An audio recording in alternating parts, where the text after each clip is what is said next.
का हो अतार माई का करतारी देर करी है का? अरे बाबूजी, जब ले माई ना आई ना, घड़ी के मजाल है कि समय बता दे।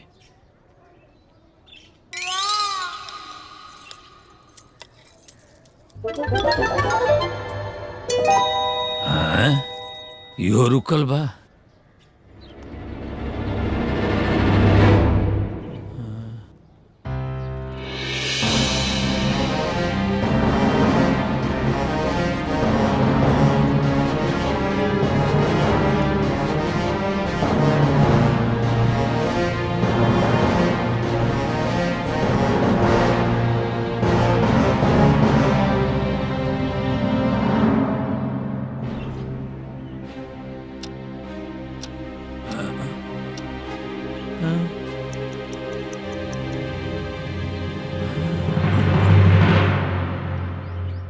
घड़ी का देखा तनी?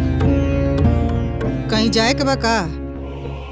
ना ना तो नाश्ता करी।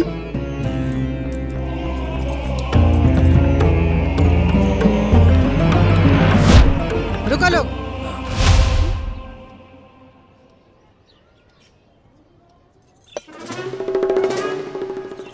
हव गोड़ के छापा के कर हा? अरे दीदिया, ई तो कोनो मर्दाना के गोड़ के छाप लागता।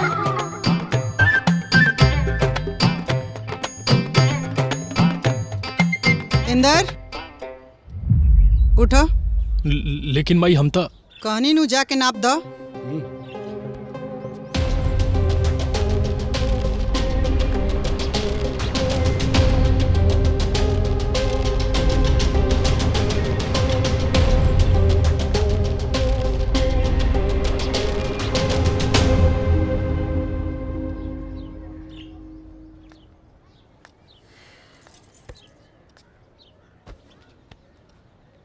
सुरेंद्र, हाँ माई, तू जा। हम तो चप्पल पहले बने। जा। ठीक बा।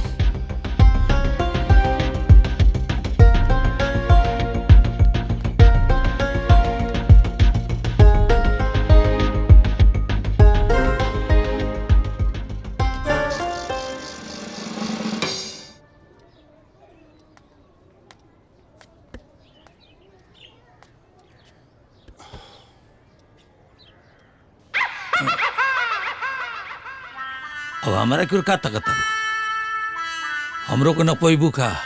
का है रउआ घर के मर्दाना ना हई? जब मर्दाना के गोड़ के छाप बा त छाप तो रघु देव के पड़ी। घर के नियम सब खाती बराबर बा। चली उठी जाई।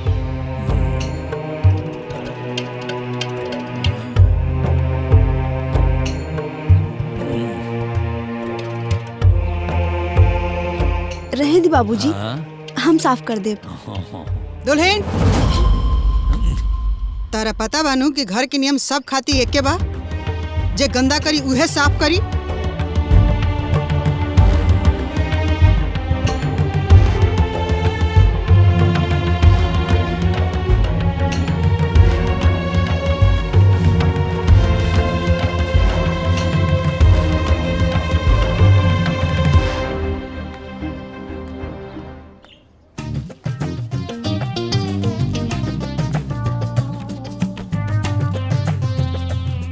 अब कहता नहीं कि राउर आज्ञा हुई तो भोजन कल जाइत।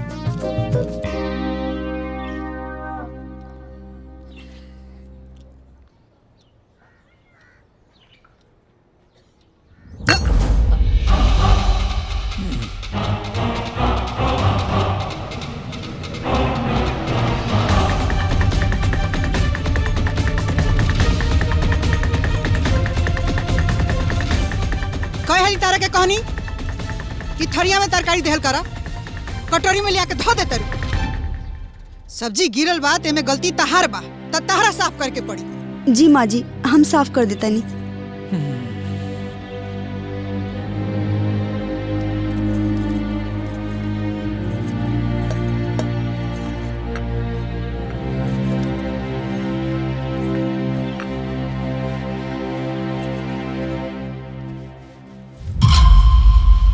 बहुत दिन से पंडित जी इंदर खातिर लड़की देखत रहनी है, तो एगो लड़की के पता चलल बा बहुत पैसा वाला बाड़ा सन। बाकी जाके देखे के पड़ी कि खाली नामे के बाड़ा सन कि सब फोकासे बा। लड़कियों देखबू आ कि खाली पैसे से बियाह करे के बा? एगो में लड़की देखे गले रहनी सन्नू, तो खाली लड़की लेके आनी सन, बाकी सब गोल। एकर बाप अपना माथा से उतार के हमरा छाती पे बैठा देलन मूंग दरे खातिर। अब का कर सकत है? बैठ के माथा धुना तनी।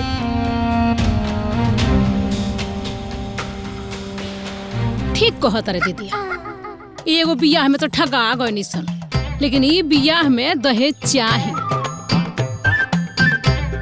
लड़की के का वो तो अकटेर बकटेर रही तब चली। लड़कियन के लेके का चाटी लो।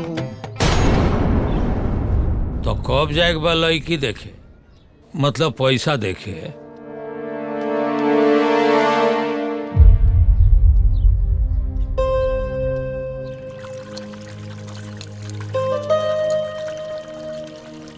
भौजी हम ब्याह न करब, करिए नहीं कह सकत।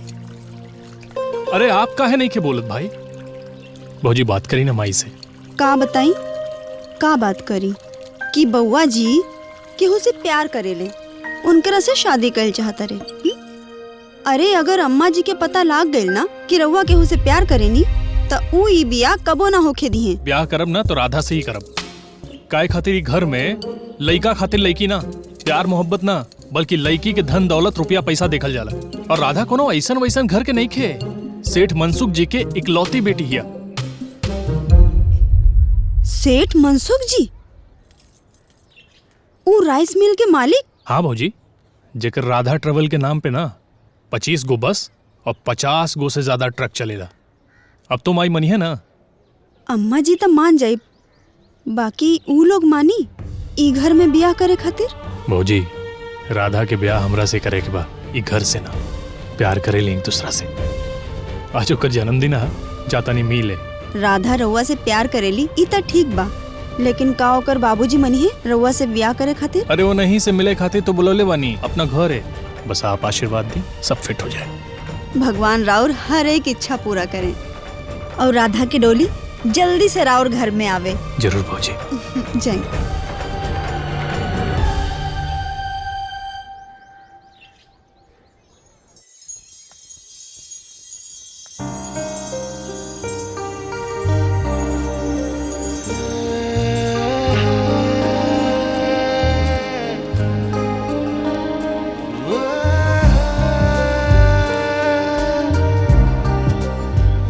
धन्यवाद मैडम, भगवान आपके हमेशा खुश रखे। हाईली खूब खुश रहा बिटिया, भगवान बनोले रहे तोहरा के, खूब जुड़ाइल रहा, खुश रहा, खुश रहा।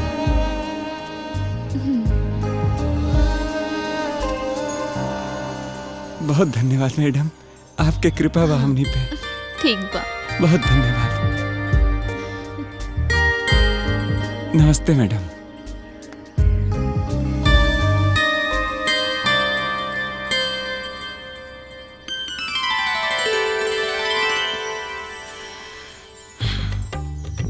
आज 25 साल हो गए माई तोहरा के गई।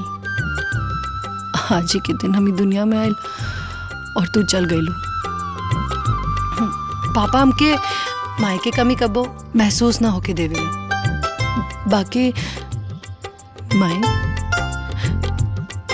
के प्यार का होला, ममता का होली, माई के अचरा के छाव में सुकून का मिलेला। ई सब के तो सुख हमके नहीं खे मिलल, तो हम कैसे कह दी कि हमके तो हर कमी ना महसूस भइल। बेटी, माई और बेटी के बाद पूरा हो गए होके तो बाप और बेटी के बाद शुरू होके। हाँ? अरे खुश रह बेटी, खुश रह, खुश रह। बेटी, आज ही के दिन भगवान हमके एक खुशी देली और एक खुशी ले गईली। जब तोहर माँ गईली ना तब तोहरा के हमरा गोदी में दे गईली। आपन कमी तोहरा रूप में पूरा कर गईली। एगो बात पूछी पापा? हाँ बेटी। माई के कमी के कबो एहसास नहीं के भइल?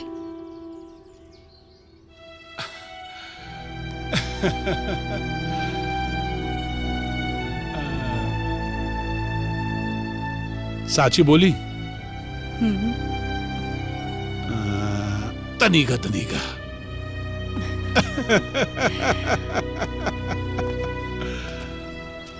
बेटी एक बात बतावा, तू कभी आपन जन्मदिन हमरा के तो एक घर में मनावे ना देलू? कभी मंदिर जाइबू, कभी दान पुण्य करबू। अब जब काल राती तू हमरा से पैसा ले लू ना तो हमरा के बुझाइल कि चलो अच्छा बा अपन दोस्त साथी संगे बर्थडे मनाइबू। परी का आज सवेरे सबका सब पैसा नौकर में बढ़ देलू। हाँ पापा, 4 गो दोस्तन के साथ रात भर में पार्टी करे में जितना पैसा खर्च होई नु, उतना पैसा में तो 4 गो परिवार के महीना के खर्च हो जाए। अब ऊ परिवार के लइका बच्चन जब मिठाई खाई है, खुशी मनाई है तो दुआ दी है। ऐसे बढ़िया बर्थडे का होए?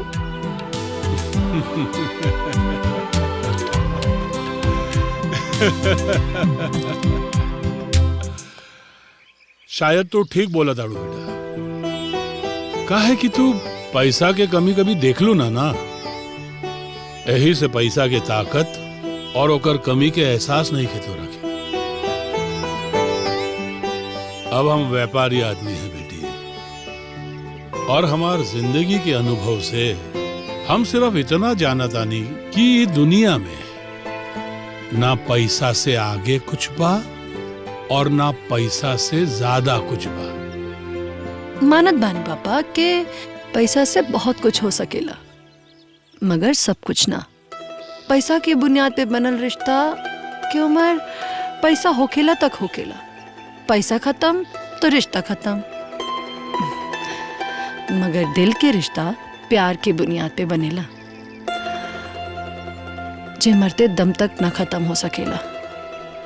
पैसा से हर वो चीज खरीदल जा सकेला जेकरा के मन चाहे, बाकी प्यार से दुश्मन के भी खरीदल जा सकेला। अब आपन आपन विचार बा बेटी, लेकिन हमारी विचार हमार जिंदगी के अनुभव से बनल बा, और हमारी विचार हमार पापा की प्यार से। बेटी अब तुम्हारी विचार से तो हम चिंता में पड़ गई नहीं कि तोहरा शादी खातिर तोहरा विचार वाला लड़का कहाँ से खोजब। ओकर चिंता करे की जरूरत नहीं खे, काहे कि हम अपना खातिर लड़का खोज ले बानी। आवत हुई है कुछ देर में। अच्छा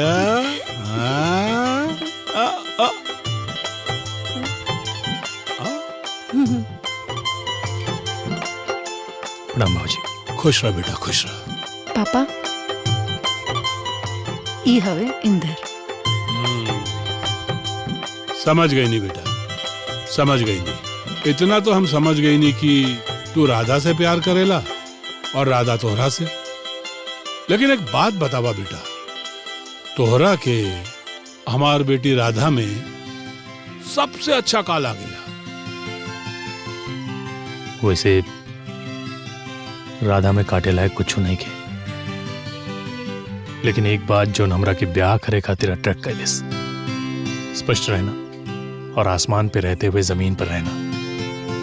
बस बेटा बस, अब हम निश्चिंत हो गई नहीं कि हमरे बाद हमरे बेटी के समझे वाला के हुआ। हमरा के ये रिश्ता मंजूर बा बेटा। अब तो हर परिवार वाले से कब मिलावत बाड़ा? पापा मिलना मिलवाना बाद में हो जाए। अभी हम इंदर के साथे बाहर जाल चाहता नहीं अपन बर्थडे मनावे खातिर। जा बेटा जा। अरे खुश रह खुश रह। जा बेटा। प्रणाम। जोड़ी तो बहुत अच्छा लागत बा।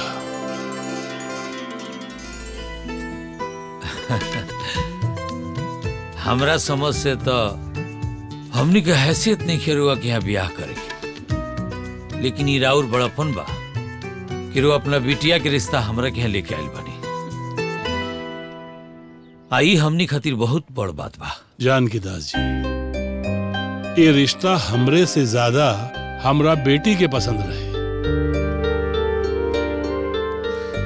और ये ओकरे फैसला बा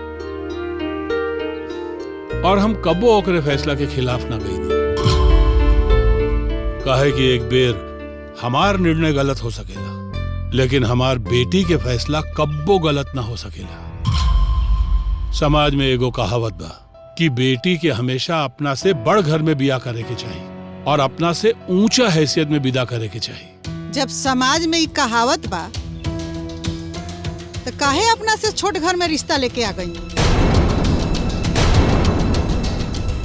काहे अपना बेटी के फैसला मान लेनी रहुआ? प्यार खातिर, अपन बेटी के प्यार खातिर। हमार बेटी के कहना बा कि प्यार ऐसन दौलत बा जौना से दुश्मन भी बिक जाला। अब हम ठहरनी व्यापारी आदमी, दौलत के ताकत तो जाने नहीं मन, पर ये प्यार के ताकत का होला, ई ताकत देखे के चाहत बनी। यही से मान गई नहीं अपन बेटी के फैसला। हाँ, धन कुबेर के बेटी लक्ष्मी कबो गलत बोल सकेली? भाई साहब, राधा बिटिया राउर एक ही गुण बेटी बड़ी। जी, राधा के अलावा ये दुनिया में हमार क्यों नहीं है। फिर तो वो गलत बोलिए नहीं खी सकत, केहू माने आ चाहे ना माने। हमनियों के मनबे करम सन। का दीदिया? अब हमनी के रिश्ता मंजूर बा। हमनी के काल लड़की देखे आब जा, अब आगे राउर जैसन इच्छा। अब रिश्ता मंजूर हो गई तो हमरा इच्छा में कोनो आपत्ति थोड़ी ना हुई। राव सबे काल सवेरे आई जा घरे। आप सबके स्वागत है। जी प्रणाम।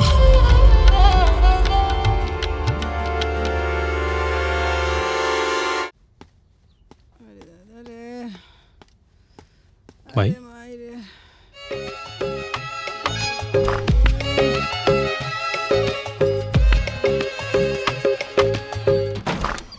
का भइल बाहू?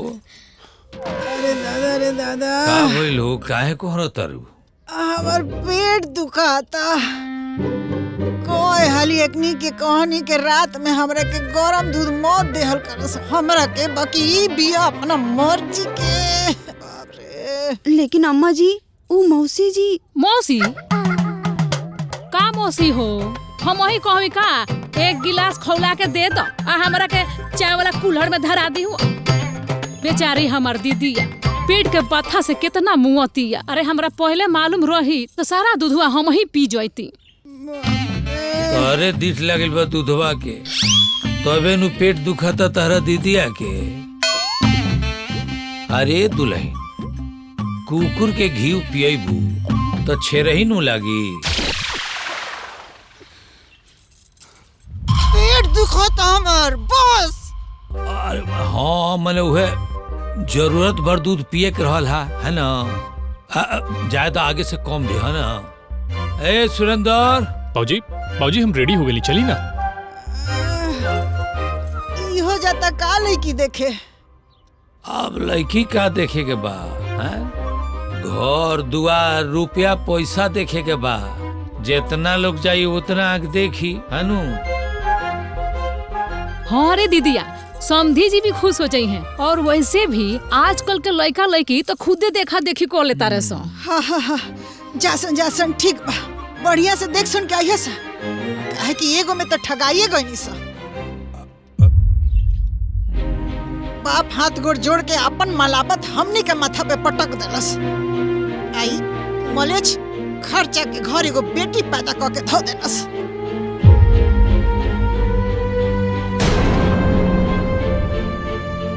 एगो इंदर के बियाहे से उम्मीद बा हमरा। भगवान से भी नु तोर दुख देखल ना जात रे दीदी। यही से इंदर के भाग में कुबेर के खजाना दे देले। अब तो डबल दहेज वसूल जाई हमनी के। अरे अरे हम कहता नहीं बस करा, हो गए हो तोहर सबके उंगटा पुराण, तो चलल जाओ बेरी होता। जा लोगिन बढ़िया से देख सुन के आइहा लोगिन। हमरा सांझ के छोटा बाबू के बियाह में जाए के बा। तार पेट नु दुखात रहला तो सांझ ले ठीक ना हो जाई। का पाहु रोज रे दुगो बात ना सुनी ले तोले राउर यात्रा ना बनल ना। अरे चली महाराज लेट होता बे, लड़की देखे। चली भैया। अरे लीना जुसवा दे। रखी जानता नहीं जॉब से रुआ की यहाँ रिश्ता जुड़ल बनू, गांव जवार में हमनी के रुतबा बढ़ गइल बा।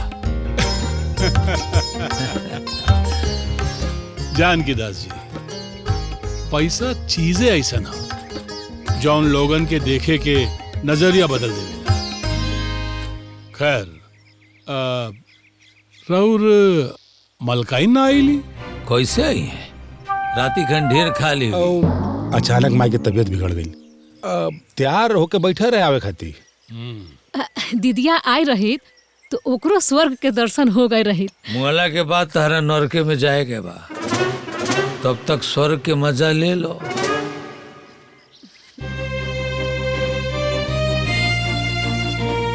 आ बेटिया खुश रहो। बेटी हम इंदर के मौसी हैं। खुश रह खुश रह। तू तो बहुत सुंदर बाड़ू हो। इंदर बतौले रहले ओसे लाख गुना सुंदर बाड़ू। ऐसा लागता कि साक्षात लक्ष्मी के दर्शन हो गइल बा। मौसी हम कब बतौले रहनी?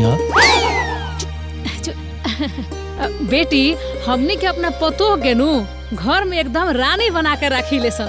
का हो दुल्हन?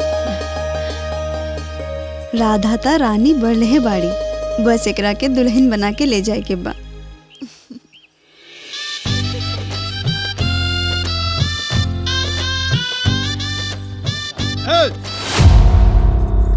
ई शादी ना हो पाई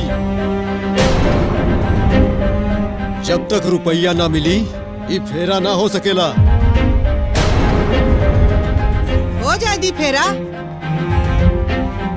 जब रोके के रहे तब तो रोकनी ना। ओवरा सराफत दिखावत रहनी। अब चार लोग के बीच में समाज के सामने तमाशा करत नहीं। अरे जब आब ले ना मिलो तो अब मिली। जौन साधे के रहे उ साधा गई।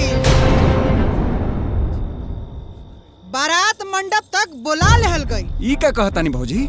साच कहतनी। जौन रउआ मन में बा उ सबका सामने कहतनी। केहू तरे बारात बोला लेवे के बाद दुआरी पर। अब बारात जाइए कहाँ?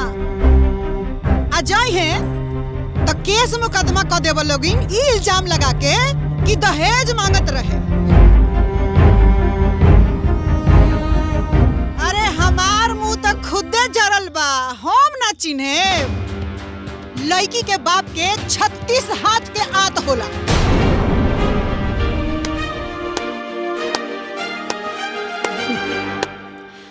वाह माताजी वाह, का विचार बारा। धन हो गई नी हम।